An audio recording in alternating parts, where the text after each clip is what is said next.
Hi students, இந்த வீடியோவில் 11th standard Tamil public எக்ஸாமுக்கு உண்டான இம்பார்ட்டன்ட் குருவினா சிறுவினா நெடுவினா தான் என்ன செய்ய போகிறோம் அப்படின்னா பார்க்க போகிறோம். இதில் நான் உங்களுக்கு ப்ளூ கலரில் கொஸ்டின் நம்பர் கொடுத்துருப்பேன். அந்த ப்ளூ கலர் கொஸ்டின் நம்பர் எல்லாமே எக்ஸாமில் ரிப்பீட்டடாக அடிக்கடி கேட்ட கொஸ்டின்ஸ், சரிங்களா? பிளாக் கலரில் கொடுத்துருக்கக்கூடிய கொஸ்டின்ஸ் எல்லாமே இம்பார்ட்டன்ட் கொஸ்டின்ஸ், சரியா? அந்த கொஸ்டினும் எக்ஸாமில் கேட்டிருக்காங்க. ஆனால் ப்ளூ கலர் இருக்கக்கூடிய கொஸ்டின்ஸ் எக்ஸாமில் ரிப்பீட்டடாக கேட்டிருக்காங்க. ஸோ இதில் இருக்கக்கூடிய கொஸ்டின் எல்லாமே இம்பார்ட்டன்ட் கொஸ்டின் தான். ஃபஸ்ட்டு இதில் நீங்கள் படிக்க வேண்டியது நம்ம கொடுத்துருக்கக்கூடிய கேள்விகளில் தரவு பண்ணதுக்கப்புறமா டைம் இருந்தால் மற்ற கொஸ்டின்ஸ் என்ன செய்யுங்க அப்படின்னா படிங்க. இந்த கொஸ்டின்ஸை நீங்கள் படித்தாலேவும் உங்களால் இப்போ எவையேனும் 3 வினாக்களுக்கு விடைகளி அப்படின்னு கொடுத்துருந்தாங்க அப்படின்னா அந்த 3 வினாக்களும் நம்ம கொடுத்த கொஸ்டின்ஸ்லேருந்து விடைகளிக்கிற மாதிரி கொஸ்டின்ஸ் நம்ம கொடுத்த கொஸ்டின்லேருந்து என்ன செய்யும் அப்படின்னா வந்துடும். ஸோ உங்கள் புக் எடுங்க, புக் எடுத்து நம்ம கொடுத்துருக்கூடிய இந்த கொஸ்டின் நம்பரை மார்க் பண்ணி படிக்க ஆரம்பிங்க.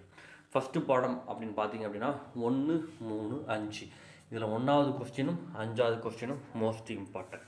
அதில் சிறுவினால் 1, 2 இதில் 2வது கொஸ்டின் மோஸ்ட் இம்பார்ட்டன்ட். அடுத்ததாக நெடுவினா பார்த்தீங்க அப்படின்னா முதல் பாடத்தில் உண்டான நெடுவினா ரொம்ப ரொம்ப முக்கியமான நெடுவினா.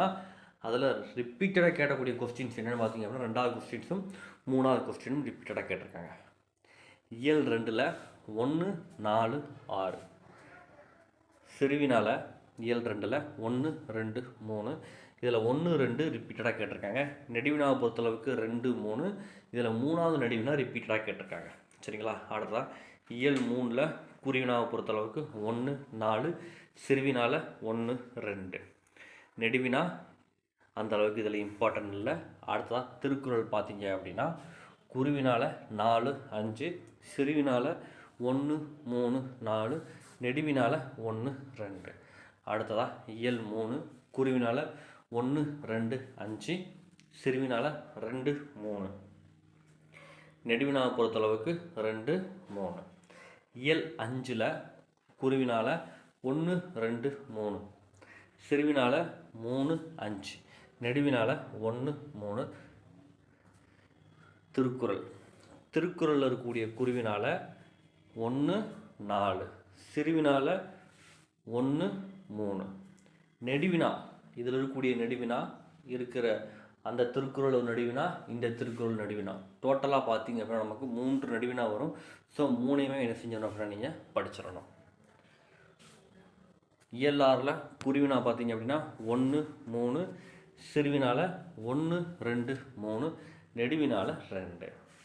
அடுத்ததாக இயல் 7ல் குருவினால் 2, 3, 4 சிறுவினால் 1, 2, 3, 4 நெடுவினால் 1, 2.